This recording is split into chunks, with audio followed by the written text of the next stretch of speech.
ಧರ್ಮಸ್ಥಳದಲ್ಲಿ ತಮ್ಮ ಮಗಳು ಅನನ್ಯ ಭಟ್ ನಾಪತ್ತೆಯಾಗಿದ್ದಾಳೆ ಅಂತ ಆರೋಪಿಸಿದ ಸುಜಾತಾ ಭಟ್ ತಾನು ಹೇಳಿದ್ದೆಲ್ಲ ಸುಳ್ಳು ಅಂತ ಒಪ್ಪಿಕೊಂಡಿದ್ರು. ಪ್ರತಿಕ್ರಿಯೆ ಪಡೆಯೋಕೆ ಹೋದಾಗ ಸುಜಾತಾ ಭಟ್ ಆಕ್ರೋಶಗೊಂಡಿದ್ದಾರೆ. ಬೆಂಗಳೂರಿನ ಬನಶಂಕರಿಯಲ್ಲಿರುವಂತಹ ಮನೆಯಲ್ಲಿ ಸುಜಾತಾ ಭಟ್ ಹೈ ಡ್ರಾಮಾ ನಡೆಸಿದ್ದಾರೆ. ಪೊಲೀಸರ ಮುಂದೆಯೇ ಸುಜಾತಾ ಭಟ್ ಹೈ ಡ್ರಾಮಾ ಮಾಡಿರುವಂತದ್ದು. ಪೊಲೀಸರ ಎದುರು ಆತ್ಮಹತ್ಯೆ ಮಾಡಿಕೊಳ್ಳೋದಾಗಿ ಬೆದರಿಕೆ ಹಾಕಿದ್ದಾರೆ. ಸುಜಾತಾ ಭಟ್ ನಿವಾಸಕ್ಕೆ ಪೊಲೀಸ್ ಭದ್ರತೆಯನ್ನು ಏರ್ಪಡಿಸಲಾಗಿದೆ. ಸುಜಾತಾ ಭಟ್ ವಿಚಾರಣೆಗೆ ಕಾಲಾವಕಾಶವನ್ನ ಕೇಳಿದ್ದಾರೆ.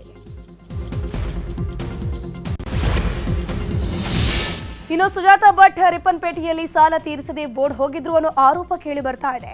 ಹೊಸನಗರ ತಾಲೂಕಿನ ರಿಪ್ಪನ್ಪೇಟೆಯ ಪ್ರಾಥಮಿಕ ಕೃಷಿ ಪತ್ತಿನ ಸಹಕಾರ ಸಂಘದಲ್ಲಿ ಸುಜಾತಾ ಸಾಲವನ್ನು ಪಡ್ಕೊಂಡಿದ್ರು. 2005ರಲ್ಲಿ 10 ಮಹಿಳೆಯರು ಸೇರಿ ಸಂಘವನ್ನು ರಚನೆ ಮಾಡಿದ್ರು. ಸಂಘದಲ್ಲಿ ಸುಜಾತಾ 6,500 ಸಾಲವನ್ನು ಪಡ್ಕೊಂಡಿದ್ರು. ಆದರೆ ಸಾಲದ ಹಣವನ್ನು ಸುಜಾತಾ ಕಟ್ಟದೆ ಊರು ಬಿಟ್ಟಿದ್ರಂತೆ. ಉಳಿದ 9 ಮಹಿಳೆಯರು ಸೇರಿ ಸುಜಾತಾ ಮಾಡಿದ ಸಾಲವನ್ನು ತೀರಿಸಿದ್ರಂತೆ. ನನ್ನ ತಂಗಿ ವಾಸಂತಿ ಸಾವಿನಲ್ಲಿ ಸುಜಾತಾ ಭಟ್ ಕೈವಾಡ ಇದೆ ಅಂತ ವಾಸಂತಿ ಸಹೋದರ ವಿಜಯ್ ಸ್ಫೋಟಕ ಮಾಹಿತಿಯನ್ನು ಕೊಟ್ಟಿದ್ದಾರೆ. ಕೊಡಗಿನಲ್ಲಿ ಮಾತನಾಡಿರುವಂತಹ ಅವರು, ಸುಜಾತಾ ಭಟ್ ಹೋದಲ್ಲೆಲ್ಲ ಅನೇಕ ಸಾವುಗಳು ನಡೆದಿವೆ. ಸುಜಾತಾ ವಾಸಂತಿ ಡೆತ್ ಸರ್ಟಿಫಿಕೇಟ್ ಪಡೆಯೋಕೆ ಬರ್ತಾ ಇದ್ಲು, ವಿರಾಜಪೇಟೆಗೆ ಆಗಾಗಲೇ ಬರ್ತಾ ಇದ್ಲು ಅನ್ನುವಂತಹ ಮಾಹಿತಿ ಇದೆ. ನನ್ನ ತಂಗಿ ವಾಸಂತಿ ಸಾವಿನಲ್ಲಿ ನಮಗೆ ಹೆಚ್ಚು ಅನುಮಾನ ಇದೆ. ಹೀಗಾಗಿ ಸರ್ಕಾರ ಸುಜಾತಾ ಭಟ್ ತನಿಖೆ ಮಾಡಬೇಕು ಅಂತ ಒತ್ತಾಯಿಸಿದ್ರು. ಧರ್ಮಸ್ಥಳದ ಬಗ್ಗೆ ಅಪಪ್ರಚಾರ ಮಾಡಿದ ಪ್ರಕರಣ ಸಂಬಂಧ ಬಳ್ಳಾರಿಯಲ್ಲಿರುವಂತಹ ಸಮೀರ್ ಮನೆಗೆ ಪೊಲೀಸರು ನೋಟಿಸ್ ಅಂಟಿಸಿದ್ದಾರೆ. ಮೂಲತಃ ಬಳ್ಳಾರಿಯವರಾಗಿರುವಂತಹ ಸಮೀರ್ 2011ರಲ್ಲಿ ಕುಟುಂಬ ಸಮೇತ ಬಳ್ಳಾರಿಯನ್ನ ತೊರೆದಿದ್ರು. ಬಳ್ಳಾರಿಯ ಕೌಲಾ ಬಜಾರ್ ವ್ಯಾಪ್ತಿಯ ಬಂಡಿಹಟ್ಟಿ ಪ್ರದೇಶದಲ್ಲಿರುವಂತಹ ಮನೆಗೆ ಪೊಲೀಸರು ಬೆಳ್ತಂಗಡಿ ಪೊಲೀಸರು ಬಂದು ನಾಳೆ ವಿಚಾರಣೆಗೆ ಹಾಜರಾಗೋಕೆ ನೋಟಿಸ್ ಅನ್ನು ಕೊಟ್ಟಿದ್ದಾರೆ. ಇನ್ನು ಬೆಂಗಳೂರಿನ ಜಿಗಣಿಯ ಹುಲ್ಲಹಳ್ಳಿ ಬಳಿ ಇರುವಂತಹ ಸಮೀರ್ ಬಾಡಿಗೆ ಮನೆಗೂ ಧರ್ಮಸ್ಥಳ ಪೊಲೀಸರು ನೋಟಿಸ್ ಅಂಟಿಸಿದ್ದಾರೆ. ನಾಳೆ ವಿಚಾರಣೆಗೆ ಹಾಜರಾಗುವಂತೆ ನೋಟಿಸ್ ನೀಡಲಾಗಿದೆ. ಯೂಟ್ಯೂಬರ್ ಸಮೀರ್ಗೆ ನಾಳೆ ವಿಚಾರಣೆಗೆ ಹಾಜರಾಗದಿದ್ರೆ ಸಂಕಷ್ಟ ಶುರುವಾಗುವಂತಹ ಸಾಧ್ಯತೆ ಇದೆ. ಈಗಾಗಲೇ ಬಳ್ಳಾರಿ ಹಾಗೂ ಬೆಂಗಳೂರಿನಲ್ಲಿ ಇರುವಂತಹ ಸಮೀರ್ ಮನೆಗೆ ನೋಟಿಸ್ ಅಂಟಿಸಲಾಗಿದೆ. ನಾಳೆ ಸಮೀರ್ ವಿಚಾರಣೆಗೆ ಬಾರದಿದ್ರೆ ಧರ್ಮಸ್ಥಳ ಪೊಲೀಸರಿಂದ ಆಕ್ಷೇಪಣೆ ಸಲ್ಲಿಸೋ ಸಾಧ್ಯತೆ ಇದೆ.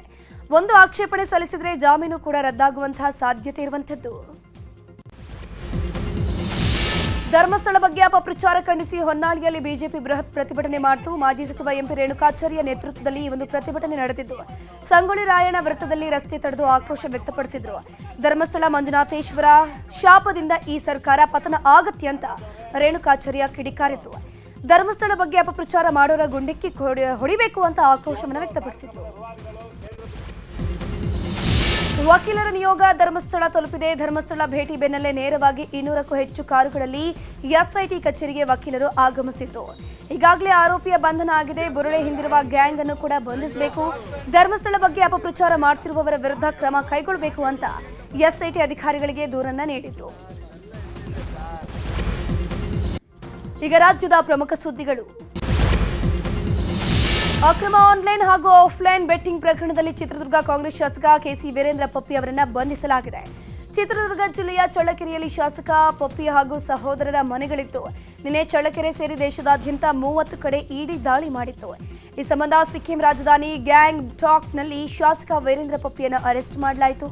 ಅಲ್ಲದೆ 30 ಕಡೆ ದಾಳಿಯಲ್ಲಿ 1 ಕೋಟಿ ವಿದೇಶಿ ಕರೆನ್ಸಿ ಸೇರಿ ಸುಮಾರು 12 ಕೋಟಿ ನಗದು, 6 ಕೋಟಿ ಬೆಲೆಯ ಚಿನ್ನಾಭರಣ, 10 ಕೆಜಿ ಬೆಳ್ಳಿಯ ಆಭರಣ, 4 ವಾಹನಗಳಿಂದ ಇಡಿ ಅಧಿಕಾರಿಗಳು ವಶಕ್ಕೆ ಪಡೆದುಕೊಂಡಿದ್ದಾರೆ.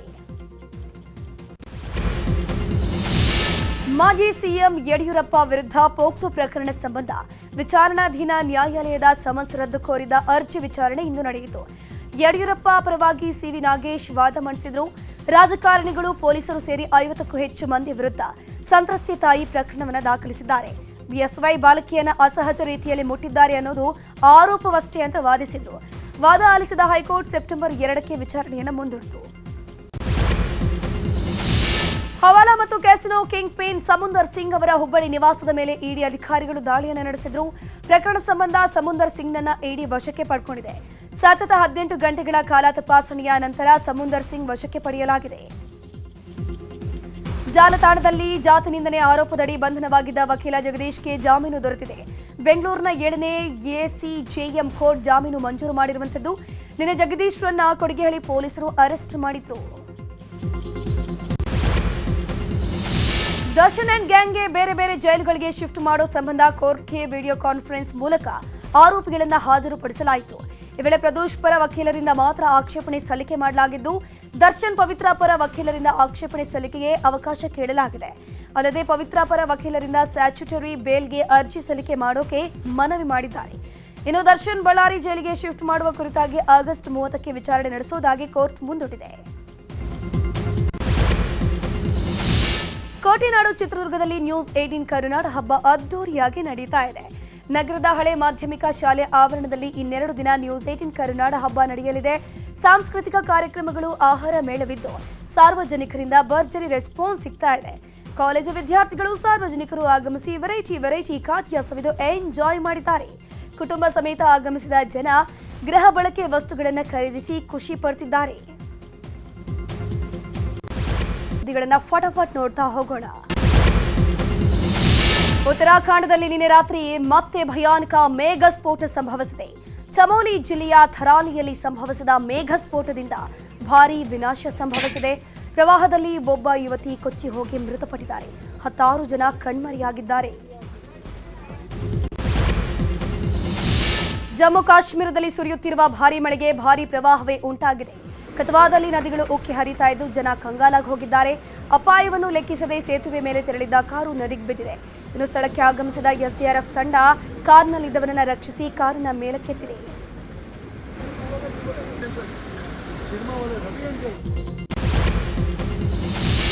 ಬಿಹಾರದ ಶಹಜಹಾನ್ಪುರದಲ್ಲಿ ಭೀಕರ ರಸ್ತೆ ಅಪಘಾತಕ್ಕೆ 8 ಮಂದಿ ಸಾವನ್ನಪ್ಪಿದ್ದಾರೆ. 4 ಗಾಯಗೊಂಡಿರುವಂಥದ್ದು. ದನಿಯಾ ವಾನ್ ಹಿಲ್ಸಾ ರಸ್ತೆಯಲ್ಲಿ ಆಟೋ ರಿಕ್ಷಾ ಮತ್ತು ಟ್ರಕ್ ನಡುವೆ ಅಪಘಾತ ಸಂಭವಿಸಿ ಈ ದುರಂತ ನಡೆದಿದೆ. ಬಿಜೆಪಿಯ ಮುಂದಿನ ರಾಷ್ಟ್ರಾಧ್ಯಕ್ಷರು ಯಾರು ಎನ್ನುವ ಗೊಂದಲ ಮುಂದುವರೆದಿದೆ. ಮೂಲಗಳ ಪ್ರಕಾರ ಬಿಜೆಪಿಯ ವರಿಷ್ಠರು ಹೊಸ ಸಂಪ್ರದಾಯಕ್ಕೆ ಮುಂದಾಗಿದ್ದಾರೆ. ಜಾತಿ ಲೆಕ್ಕಾಚಾರ, ಜನಪ್ರಿಯತೆ ಮತ್ತು ರಾಜಕೀಯ ಲೆಕ್ಕಾಚಾರವನ್ನು ಹಾಕಿ ಮುಂದಿನ ಅಧ್ಯಕ್ಷರನ್ನು ಆಯ್ಕೆ ಮಾಡುವ ನಿರ್ಧಾರಕ್ಕೆ ಬಿಜೆಪಿ ಬಂದಿದೆ. ಬಿಹಾರದಲ್ಲಿ ರಾಹುಲ್ ಗಾಂಧಿಯ ಮತಾಧಿಕಾರ ಯಾತ್ರೆ ಮುಂದುವರೆದಿದೆ. 7ನೇ ದಿನವಾದ ಇಂದು ಕತಿಹಾರ್ನಲ್ಲಿ ಯಾತ್ರೆ ನಡೆಯಿತು. ಯಾತ್ರೆ ವೇಳೆ ರೈತರನ್ನ ರಾಹುಲ್ ಗಾಂಧಿ ಭೇಟಿಯಾದರು. ಕೆಸರು ಗದ್ದೆಗೆ ಇಳಿದು ಕೆಲಸ ಮಾಡ್ತಿದ್ದ ರೈತರನ್ನ ರಾಹುಲ್ ಗಾಂಧಿ ಮಾತನಾಡಿಸಿದರು. ಬಿಹಾರದಲ್ಲಿ ರಾಹುಲ್ ಗಾಂಧಿ ಮತದಾರ ಅಧಿಕಾರ ಯಾತ್ರೆಗೆ ಬೆಂಬಲ ನೀಡೋಕೆ ಕರ್ನಾಟಕದಿಂದ ಕಾಂಗ್ರೆಸ್ನ ನಾಯಕರು ತೆರಳಿದ್ದಾರೆ. ಡಿಸಿಎಂ ಡಿಕೆ ಶಿವಕುಮಾರ್ ಉಸ್ತುವಾರಿಯಲ್ಲಿ ಬಿಹಾರಕ್ಕೆ ಕೈ ಶಾಸಕರು ತೆರಳುತ್ತಿದ್ದಾರೆ.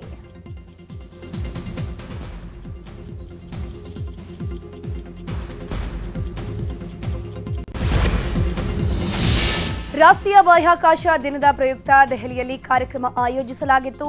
ಈ ಒಂದು ಕಾರ್ಯಕ್ರಮದಲ್ಲಿ ಮಾತನಾಡಿದ ಇಸ್ರೋ ಅಧ್ಯಕ್ಷ ವಿ ನಾರಾಯಣ್, ಇಸ್ರೋ 2035ರ ವೇಳೆಗೆ ಭಾರತ ಸ್ವಂತ ಬಾಹ್ಯಾಕಾಶ ನಿಲ್ದಾಣ ಸ್ಥಾಪಿಸೋಕೆ ಯೋಜಿಸಿದೆ ಅಂತ ಹೇಳಿದರು.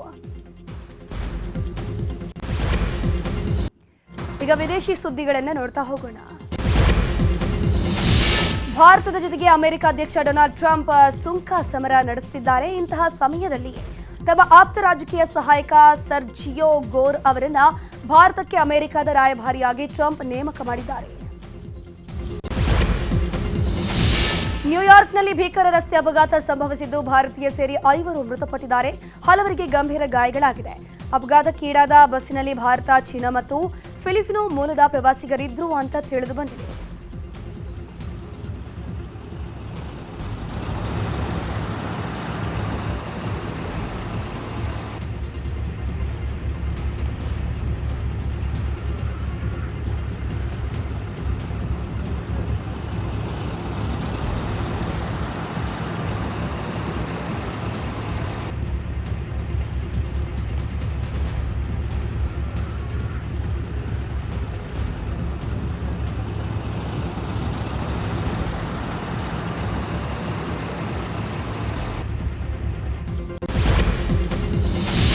ಅಮೆರಿಕದ ಲೂಸಿಯಾನಾ ರಾಜ್ಯದ ರೋಸ್ಲ್ಯಾಂಡ್ನಲ್ಲಿ ಕಾರ್ಖಾನೆಯಲ್ಲಿ ಭೀಕರ ಸ್ಫೋಟ ಸಂಭವಿಸಿದೆ. ಇನ್ನು ತೈಲೋತ್ಪನ್ನ ಕಾರ್ಖಾನೆಯ ಘಟಕ ಸಂಪೂರ್ಣವಾಗಿ ಸುಟ್ಟು ಕರಕಲಾಗಿದೆ. ಕಾರ್ಖಾನೆಯ ಸುತ್ತ 2 ಕಿಲೋಮೀಟರ್ ವ್ಯಾಪ್ತಿಯಲ್ಲಿ ದಟ್ಟ ಹೊಗೆ ಆವರಿಸಿದ್ದು ಜನರನ್ನ ಬೇರೆ ಕಡೆಗೆ ಸ್ಥಳಾಂತರಿಸಲಾಯಿತು.